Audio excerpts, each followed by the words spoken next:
Hi, I'm Maxinne Leighton from Jarris Baum & Bowles. I became aware of New York City Builds Bio because of my relationship with JB&B and the work with Mitch Simpler and Anthony Montalto and Chris Horch and Nancy Kelly. And I really developed a kind of a creative and scientific passion for the work and the way in which it really is an interconnectivity between art, science, and the built environment.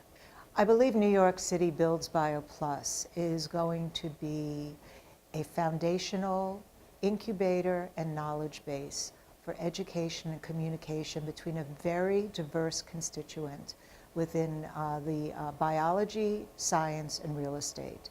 And one of the things that I find really exciting about New York City Builds Bio Plus in this role is that it's going to really allow people to come together to discuss ideas and challenges well in advance of actually getting engaged within a project.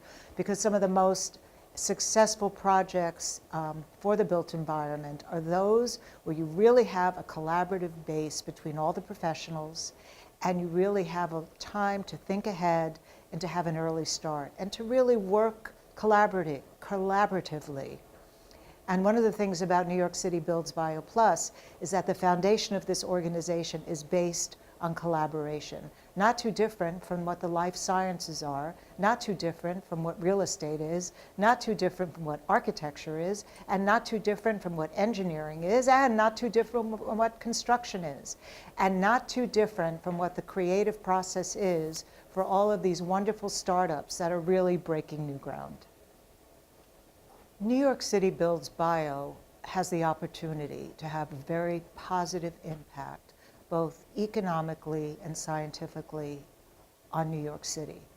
And for a number of reasons. It's creating an intellectual, creative, and safe space for professionals to get together and work through some of the challenges, something you're not going to want to do on a project once the meter is running and you're starting to build, you're starting to fit out a space, you're starting to put in the systems, you're trying to decide, can my building actually work for this?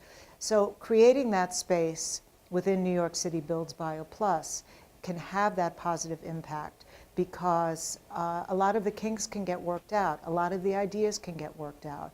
It can be a place where you can try out ideas with other constituents that you don't have to worry about being right. You don't have to be worried about being wrong.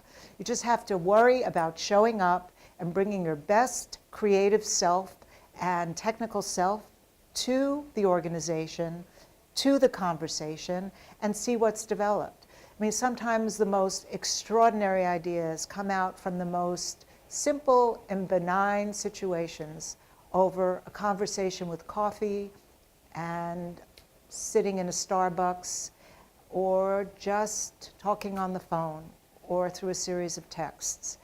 You just never know where the next great idea is going to come from. And that, to me, is the basis of New York City Builds Bio Plus, because it's going to be a space that will create a place where the next great idea between science, art, and real estate can come from.